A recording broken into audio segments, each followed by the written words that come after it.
guys will take some things from his experience as well. Hi, Josh. Hi everybody, Josh Kaplan, the UK AWACS Program Manager, obviously a recent graduate of the 9 that we have here. And I think it's pretty cool to be able to talk about this and being here, because what I wanted to do since freshman year of college was to be Program Manager here at Hanscom and getting into the PAC program and working all the way up, and now that I'm full-fledged 12 with no strings attached, and I can't have Mr. Corselli save me anymore. It's still tease you. Or teasing me, yeah. So, why are we here today, right? The purpose of all this fun stuff is we don't work in the government to get rich. We're not here for the money. Unless you're James Coble, then you're here for the money. Switch out badges and buildings and go to different places. But that's okay, because he's still supporting the warfighter, and that's what we're all here doing, right? Because we care about the mission. We're here to acquire weapon systems for the warfighter, and we're also here because of the great government benefits. So, my first rotation, I was in AWACS Block 4045 on the production and operations executions IPT under Colonel Gaylord's realm at the time. And he's a great leader, and he led a lot of great stuff through that one year that I was there. I was working on CPARs, action items, electronic contractor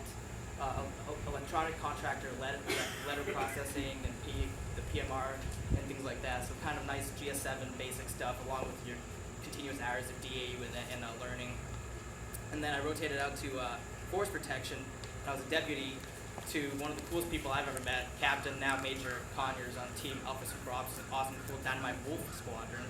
Because he knows how to have fun, and that's a key takeaway for any program, is to be able to have fun. And our portfolio had like Burlington Air National Guard Base, Pisa Air National Guard Base, Dover, which Alyssa's taken over and running to ground, I know, and Creech Air Force Base and Osan Air Base. And that's really cool because it's fast-paced, you're on a small team, and you're heading the charge, and you're seeing a lot of stuff happen between like 2 months per design review, and your break and install, and from contract award to turnover can be like 1.5 to like 2 years. So you see a lot of stuff happening. You get a lot of good time in there. And then from there I moved on to Global Ascend. I was on the side with the cybersecurity IPT, doing some PM support, worked on action items for the security system working through, did risk management, routed some seed roles, all different things, helped with the PPP, the Program Protection Plan, led a IA and logistics effort. And that was a good experience as well, with a lot of lessons learned, both good and bad, coming out of there, and how I can move on forward to my last final and my current stage here at UK AWACS, which is under Mr. Corselli's new branch, which is pretty cool too. And so with that, it's FMS. You get to learn a lot of different things. It's not traditional acquisition, so you go through the DISM, which is like the DAU for FMS, learning how that process goes.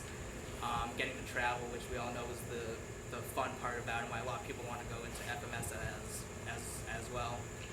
And so the current case is a little under 900K, but they want to upgrade everything on their fleet, and if that goes forward, that'll be a couple $2 billion. And it's pretty interesting to be like the PM on a program, running something, leveraging manpower that are also allocated to different teams as well, and working on manpower and funding and requirements and things like that. So you get to see a lot of different stuff and work up through leadership and have them provide top cover when you run into issues. So that was my experience in all those programs, and I highly recommend them, and for you to rotate out to any of those and find different directorates and things like that. And what I really want to talk about was one of my big takeaways is the leadership challenge that I attended, that my brother and I both attended. It was a briefing. It was like a 3-day briefing a couple months ago, and we got a free book out of it. So everyone's like, yeah, I'll go. I'll get the free book. And I got to miss work for 3 days and learn some cool things too. So I actually read the book, and it was actually really interesting. And there's some key things that I think, from being a GS7 pack all the way to a 12 and even a senior leader, you can apply through that. So I'll give a quick rundown of some of those. The first one would be to model the way and clarify your values and set the example. because when you have your values, which for Air Force, is integrity first, service before self, excellence in all we do, and that kind of forms your purpose and your mission and why you're here and your vision. So you take those values and turn it into, well, you want to be like the best damn PM that you can possibly be. In whatever program you are, whether you're supporting someone, whether you're being the lead program, that's basically your goal at that point. And then you enlist others and inspire them. So if you're on a team and you're supporting someone, or if you're the head PM, you're inspiring others on your team to keep on doing that good work, even when it's tough, even when things aren't going right, even when the contractor is being a pain, which tends to happen a lot, I guess, in any program that we can work in. And you just have to band together as a team, because you're not supposed to go at it alone. That's not the point of this. And then you can move through with challenging the process and searching for opportunities, being proactive, being innovative. We always hear, well, we've always done stuff this way. This is how it's always been done, and we don't want to try to figure it out. Well, we can cut time frames and do this and try to work around something and just continue to challenge the process to innovate and find something new. That's always helpful too, because the whole Better Buying Power is one of those initiatives, and you can take something like that, maybe at a smaller realm, and implement it in whatever program you're working on. Then it looks good, and you just save some more taxpayer money, and you've been more effective in executing. And then from there, you want to enable others to act as well. You want to be an influence to people. You can still be a 7, and you could be having a great time. You might know another first year that's not having a great time, and you can tell them, like, well, here's your experiences so far. And, That was Lloyd. We have all lived life so far. We can provide whatever thoughts that we have to help someone out, whether they're going through good times or bad times, and you want to create trust. Because without trust, you're going to go absolutely nowhere.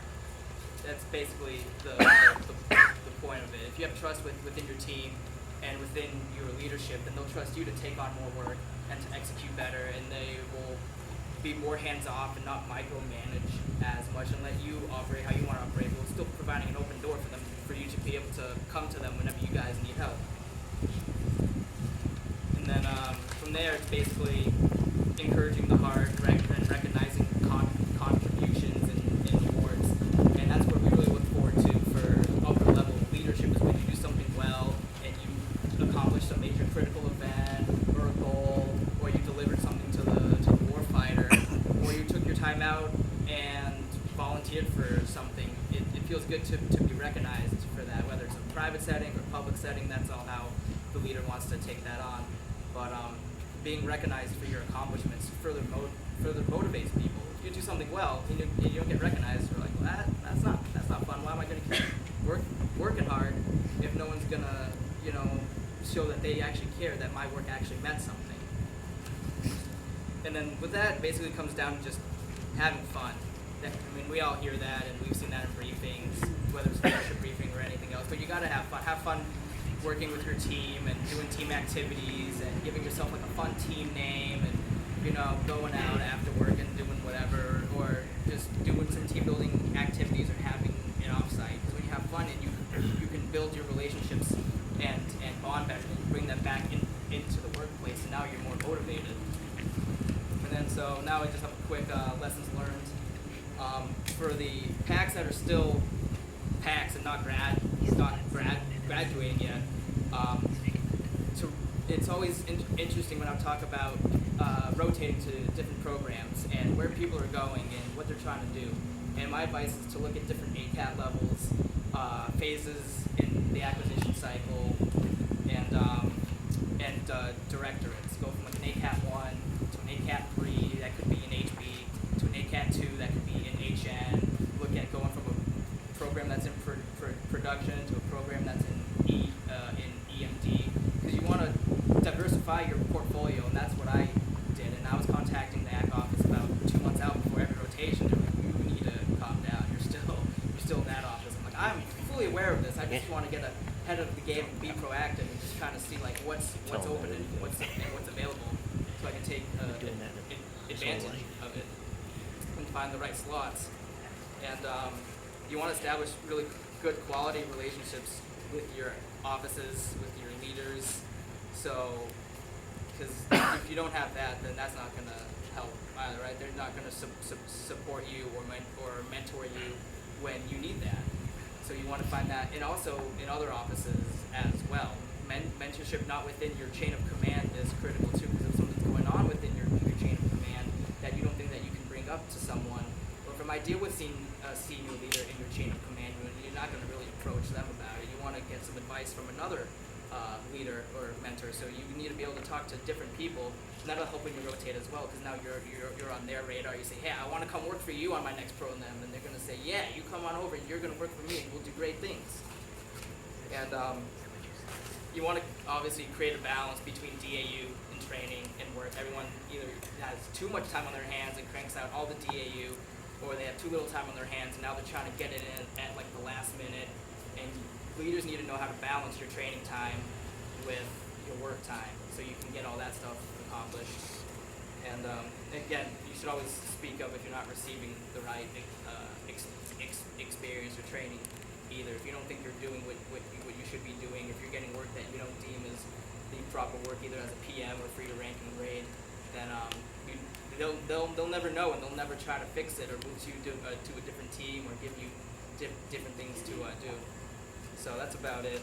And I think one of the biggest things is just that not all managers are leaders and not all leaders are managers. You can be in a leadership role up at the top, but you might just be an authority figurehead bossing around and not really inspiring people and directing them towards a vision. Or you can be a GS7 at the bottom of a PM totem pole and not have full responsibility of leading anything, but you can still manage your work and try to lead upwards as well. And I think that's a key takeaway is to lead upwards and help that with your leadership, so then they can provide that up down, and then you just keep going forward from there. So I think the PAC program is great. I had a great time with my rotations and with my different leadership that I've met, and the different mentorship and guidance, and the friends that I've made.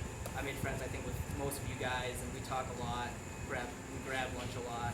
So it's pretty cool that you can have that common base with people that are your age and your rank, and you can be like a 12 and 11 and talk to people that are 7 and be like, hey, maybe you should go to this program next, or here, let me help you out with that, and provide some reach back. So, yeah, I think that's about it.